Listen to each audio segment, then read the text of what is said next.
नमस्कार, the wire में आपका स्वागत है। मैं हूं आरफा खानम शेरवानी। 28 मई को यानी अब से ठीक 2 दिन बाद एक ऐसा नज़ारा देश में दिखेगा जो देश और दुनिया बड़े ही अजीब-ओ-गरीब तरीके से इसको देखेगी।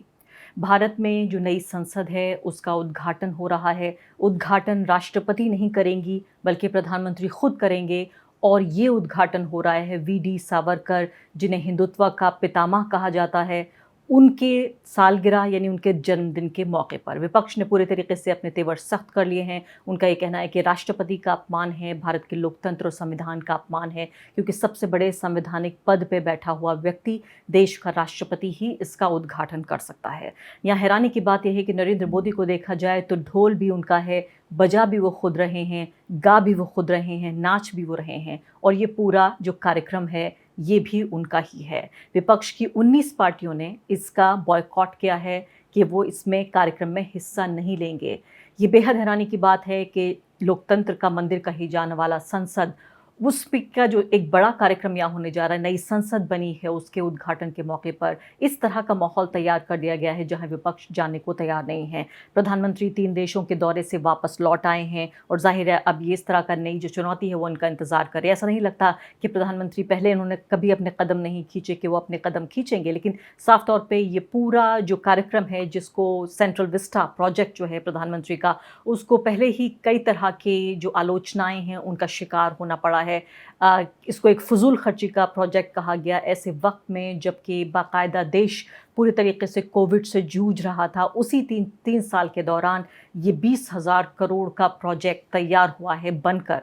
इसको तमाम तरह से फजूल खर्ची कहा गया, प्रधानमंत्री की सनक कहा गया कि वो अपने नाम से इमारतें देखना चाहते हैं, उस पर अपना नाम लिखा देखना चाहते हैं, उन्हें अपने आप से इतनी मोहब्बत है कि वो हर चीज़ अपने नाम पर देखना चाहते हैं। और इसी वजह से वो अब भी देखिए, आप एक बार उन्होंने कहा था कि एक अकेला सब पर भारी। मैं कहती हूँ वाकई अब देखिए 19 जो मेजर पॉलिटिकल पार्टीज़ हैं, ऑपोजिशन पार्टीज़, वो बॉयकॉट कर रही हैं।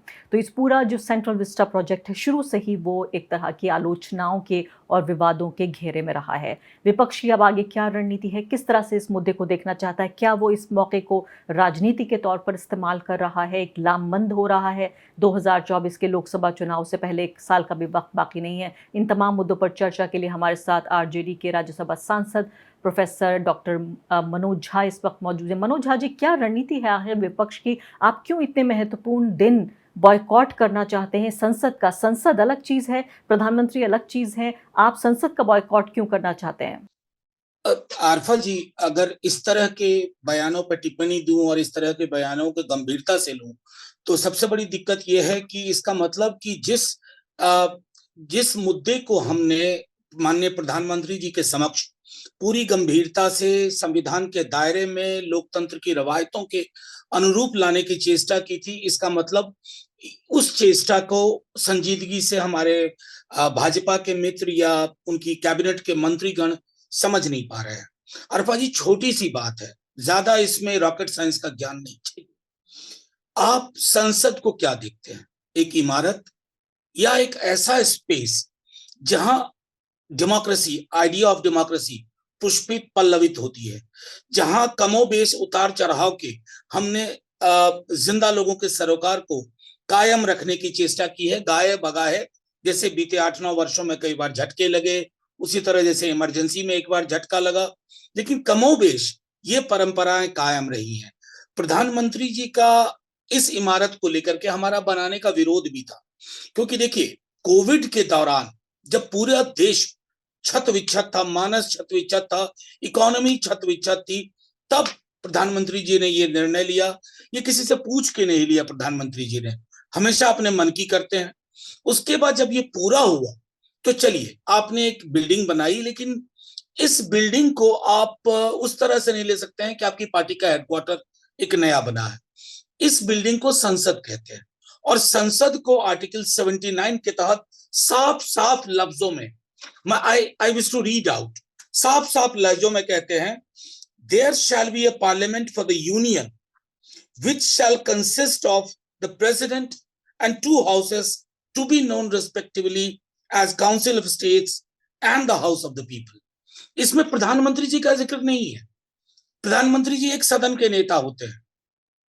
पूरी संसद में सबसे ऊपर, अभी भी वेबसाइट खोलिए आप, पार्लियामेंट ऑफ इंडिया का, जो इनके दौर में बनाई गई है, सबसे ऊपर राष्ट्रपति, फिर उसके बाद लोकसभा, राज्यसभा।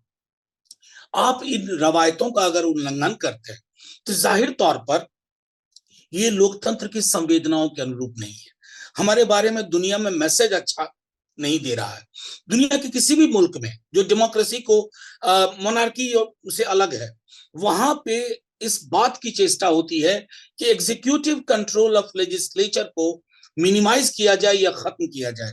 इस पूरे घटनाक्रम को आपको देखने से ये लगेगा कि एग्जीक्यूटिव ने लेजिस्लेचर को, और जो महत्ता है आर्टिकल 79 की, उसको बिल्कुल खारिज कर दिया है। एक तरह से ये संविधान के साथ इस तरह का हिंसक छेड़छाड़ मैं नहीं समझता हूं इमरजेंसी के प्रोविजन के अलावा कभी भी हुआ है।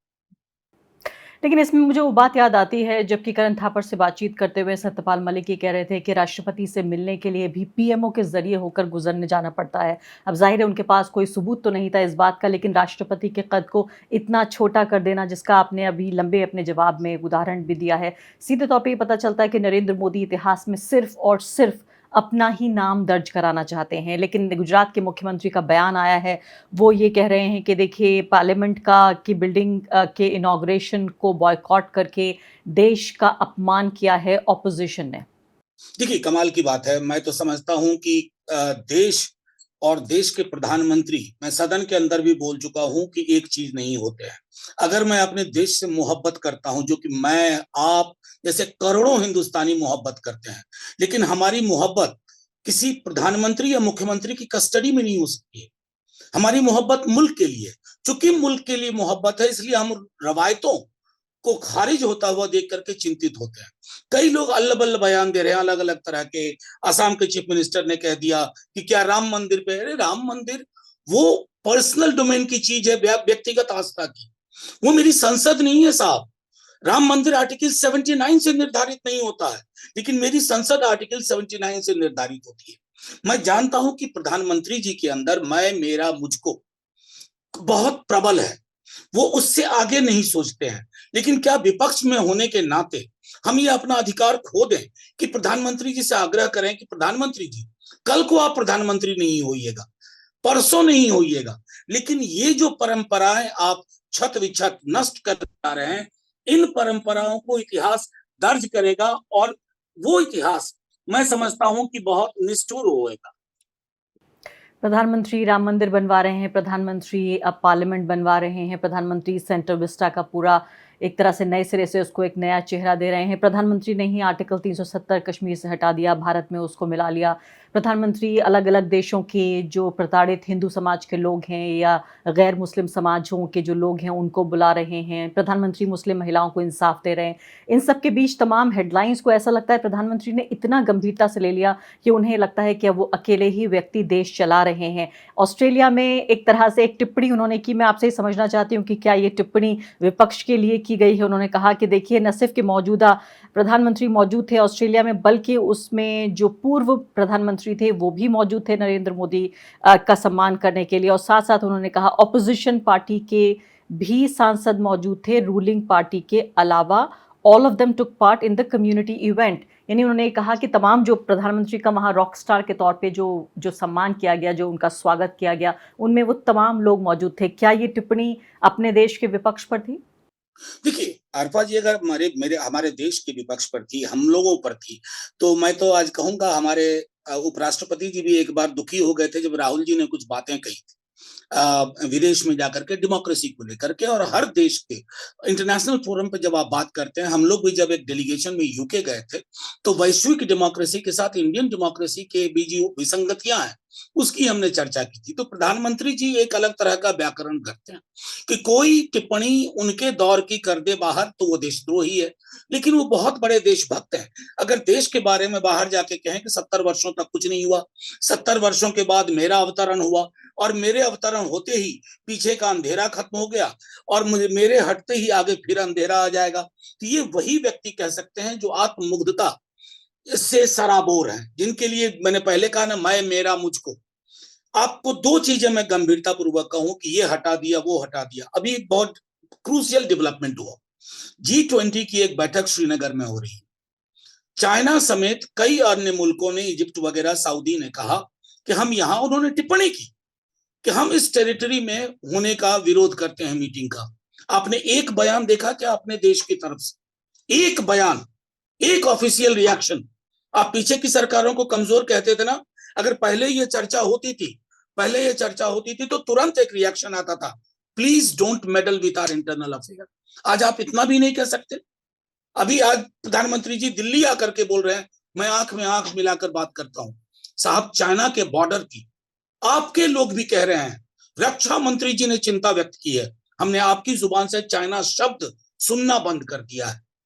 आप करने को करने, जब पीछे 2 साल पहले हंगामा हुआ तो आपने चाइनीज ऐप बंद कर दिए। ये डिप्लोमेटिक इनिशिएटिव है? ये डिप्लोमेटिक कॉरिडोर में इस तरह की चीजें होती हैं? एक्सटर्नल अफेयर्स मिनिस्टर कहते हैं चाइना बड़ी इकोनॉमी है, तो साहब जुबान पे ताला लगा लें। ये कौन सा, ये जब हम आजाद हुए ना, जवाहरलाल नेहरू प्रधानमंत्री थे, बहुत गरीब देश थे हम, लेकिन अमेरिका के सामने सर तान के खड़ा रहते थे। वियतनाम में अमेरिकी जो चीजें हो रही थी गलत, उसके विरोध में थे। आज हम कहाँ हैं? प्रधानमंत्री जी को इवैल्यूएट करना चाहिए। और सतपाल मलिक जी की तमाम बातें, महामहिम से मुलाकात से लेकर के पुलवामा, आज तक कोई ऑफिशियल टिप्पणी आई? ये भी आ गई होती कि सतपाल मलिक जी झूठ बोल रहे हैं, साक्ष्य और सबूत के साथ, लेकिन ये कहना चाहिए था कि वो झूठ बोल रहे हैं, आप नहीं बोल रहे हैं। अभी तक आपकी ओर से एक शब्द नहीं आया। तो चिंता तो हमें इस देश की होती है कि इस देश को आपने क्या बना के रख दिया। एक ऐसे छोटे तालीबाजों का एक गिरोह, जो आप कुछ भी कर बैठे वो ताली बजाएंगे। कर्नाटक के चुनाव में आपने तो अपने स्तर से भी इतना नीचे आप ले गए, बजरंग दल और बजरंग बली को बराबर बता दिया। मैं तो धन्यवाद करता हूं कि कर्नाटका के लोगों ने आपकी उस राजनीति को एक ऐसा झटका दिया है कि आपको 4 बार सोचना चाहिए कि काठ की हाड़ी बार बार नहीं चढ़ती। लेकिन आप विपक्ष के सुझाव को भी आलोचना लेते हैं। आपके लोग तो 2 कदम आगे बढ़ते हैं। हम अगर कहते हैं कि प्रधानमंत्री जी आर्टिकल 79 का सम्मान करिए, तो वो कहते हैं कि हम देश विरोधी हैं। साहब, कब से देश का पर्यायवाची नरेंद्र मोदी हो गए, और जिस जिस देश में, दुनिया में ऐसा हुआ है ना, उस देश ने बहुत भुगता है। जर्मनी को याद कीजिए, अभी वाले उन साहब को याद कीजिए, नॉर्थ कोरिया में।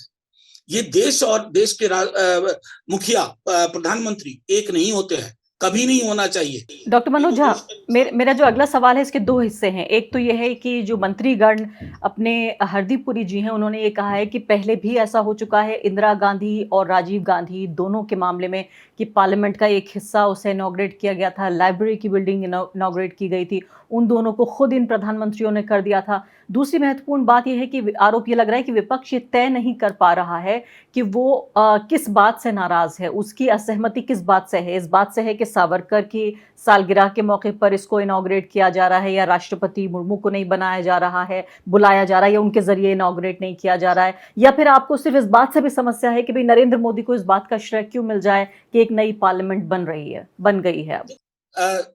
अरफा जी, बस मैं, क्योंकि 3-4 प्रश्न एक साथ है, तो मैं कहूँ हरदीप पुरी साहब, मैं उनको ऐसा मानता हूं कि वो राजनीति में आने से पहले भी कैरियर ब्यूरोक्रेट थे, तो सिविल सर्विसेज की परीक्षा देने के लिए थोड़ी तैयारियां करनी पड़ती हैं, और मैं उस दौर से गुजरा हूं, तो मैं जानता हूं।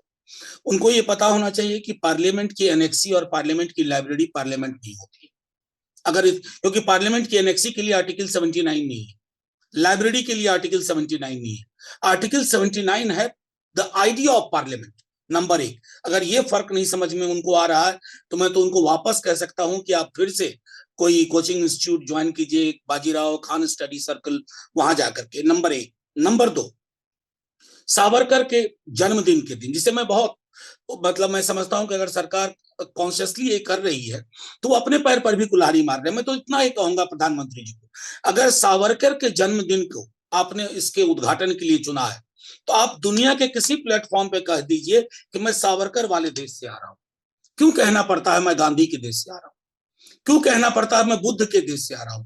तो कल से गांधी और बुद्ध के बदले सावरकर बोलिए। फिर लोग पूछेंगे कौन सावरकर, फिर कहिएगा कपूर कमीशन में भी थे सावरकर, वगैरह वगैरह। मैं अब तीसरी टिप्पणी, हम अभी भी कह रहे हैं ये मोदी जी के व्यक्ति का विरोध नहीं है, उनकी पॉलिटिक्स का विरोध है, उनकी नीतियों का विरोध है, उनकी आत्ममुग्ध राजनीति जिसमें दूसरों के लिए कोई जगह नहीं है, उसका विरोध है।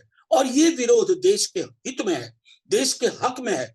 देश के लोगों को जानना होगा ना कि संसद क्या होती है। संसद ये व्यक्तिगत इमारत उन्होंने अपने पैसों से नहीं बनवाई है। अगर अपने पैसे से गुजरात के अपने गांव में बनवाते तो कोई कहता क्या, हमें भी बुलाओ, राष्ट्रपति जी से करवाओ। लोग कहते हैं ये आपका घर है, आपकी मर्जी है। यहां आपकी मर्जी नहीं चलनी चाहिए।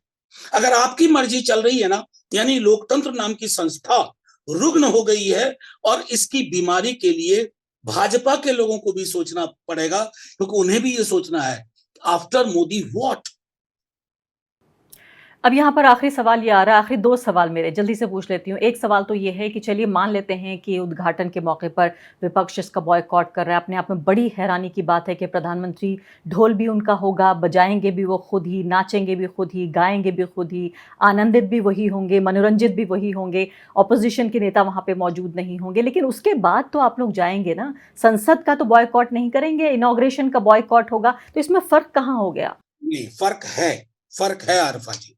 संसद की जब भवन बनी, उस भवन को उस परंपरा में अगर हम नहीं ले जा रहे हैं तो कहीं ना कहीं लोकतंत्र का नुकसान कर रहे हैं। वैसे ही बहुत नुकसान हुआ आरपा जी। संवाद नाम की चीज हमारे लोकतंत्र से धीरे धीरे खत्म होती जा रही है।